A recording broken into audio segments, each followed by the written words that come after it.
নমস্কার বন্ধুরা, SB cook and ব্লগে আপনাদের সবাইকে স্বাগত। আজকে আমি আবার একটা নতুন পিঠে রেসিপি নিয়ে হাজির হয়ে গেছি। একদম সহজ একটা পিঠে রেসিপি, দেখতে যেমন সুন্দর, খেতেও সেরকম অসাধারণ সুন্দর লাগে। এই শীতে একবার বানিয়ে দেখবেন, খেজুরের গুড় দিয়ে খেতে এই পিঠেটা সত্যি খুব ভালোই লাগে।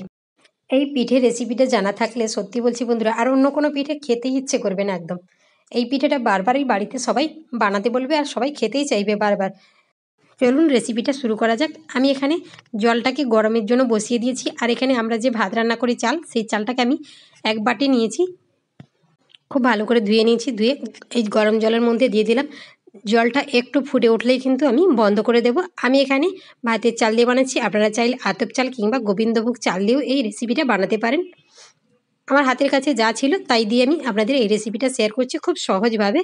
দেখুন একটু ফুটে উঠেছে, এবার আমি এটাকে ঢেকে আধ ঘন্টার জন্য রেখে দেবো। দেখুন কতটা জল টেনে গেছে আর অনেকটাই চালটা ফুলে গেছে। এবার এই চালটাকে আমি মিক্সির জারে একদম মিহি করে বেটে নেব। আপনারা চাইলে শিলনোড়াতেও মিহি করে বেটে নিতে পারেন। একদম মিহি করে বাটতে হবে, কোনো রকম দানাভাব যেন না থাকে। চলুন আমি একদম মিহি করে বেটে নিয়ে এসেছি। এবার একটা স্ট্রেনারের সাহায্যে ছেঁকে নেব। যদি কোনো রকম দানাভাব থাকে সেটা কিন্তু এই ছাঁকনি দিয়ে ছাঁকা হয়ে যাবে। দেখুন আমার কিন্তু একটু দানাভাব নেই, পুরোটাই কিন্তু সঙ্গে সঙ্গে পড়ে যাচ্ছে। আমার এরকম সহজ সরল রেসিপিগুলো যদি আপনাদের ভালো লেগে থাকে তাহলে প্লিজ লাইক কমেন্ট শেয়ার করতে ভুলবেন না। আর আমার চ্যানেলে যারা নতুন বন্ধু হয়েছে তারা আমার চ্যানেলটাকে সাবস্ক্রাইব করে পাশে থাকা বেল নোটিফিকেশানটি অন করে রাখো, যাতে আমি যে ভিডিওগুলো আপলোড করবো সেগুলো সবার আগে তোমাদের কাছে পৌঁছে যাবে। দিয়ে দিয়েছি পরিমাণ মতো লবণ, আর দিচ্ছি আমি নারকেল কোড়া। এটা অপশনাল, আপনারা যদি হাতের কাছে থাকে তাহলে দেবেন, না হলে এমনিতে সুন্দর হবে। এখানে আমি একটা তাওয়া বসিয়ে নিয়েছি। এরকম একটা ছড়ানো তাওয়া নেবেন, তাওয়ার মধ্যে একটু সাদা তেল লাগিয়ে নেবেন। প্রথমেই যা লাগাবেন আর কিন্তু একবারও লাগাতে হবে না, এমনি এমনি পিঠেগুলো সুন্দরভাবে উঠে যাবে। তাওয়াটাকে খুব ভালো করে হিট করে নিতে হবে। আর দেখুন ব্যাটারের ঘনত্বটা ঠিক এইভাবেই হবে, এর থেকে পাতলা করা যাবে না বা ঘন করাও যাবে না।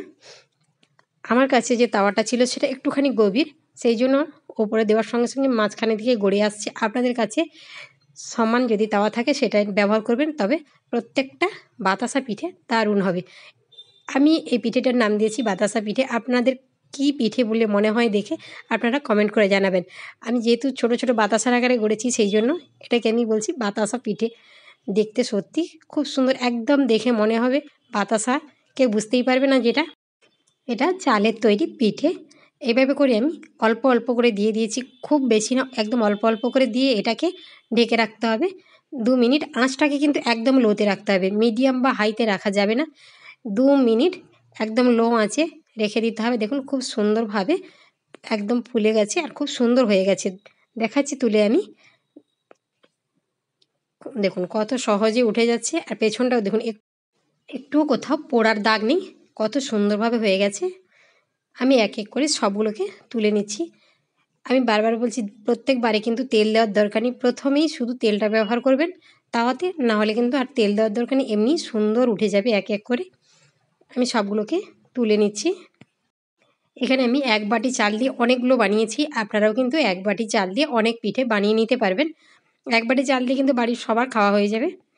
আবারও আমি দিয়ে দিচ্ছি। আমি কিন্তু আর দ্বিতীয়বার তেল ব্রাশ করিনি, আমি একটা ছোট হাতা নিয়েছি, সেই হাতাটায় নিয়ে দুবার করে দিচ্ছি একটা একটা। এক হাতে নিয়ে দুটো বানাচ্ছি, আপনারা চাইলে ছোট ছোট চামচ ব্যবহার করবেন।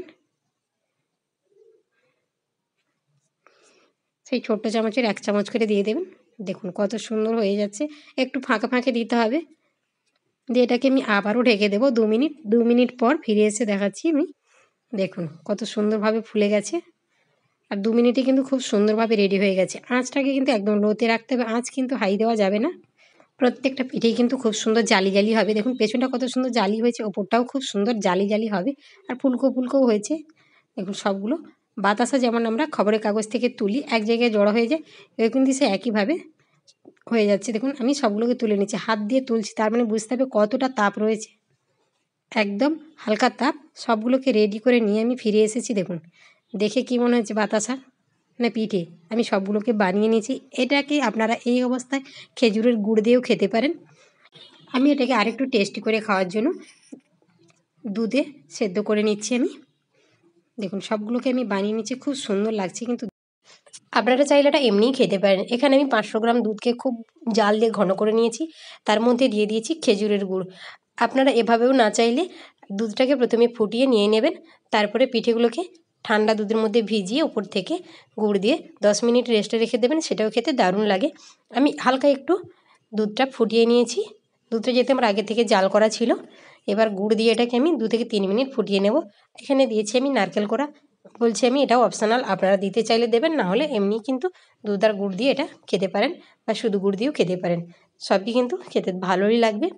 আমি 3 মিনিট গুড় দিয়ে দুধটাকে জাল করে নিয়েছি।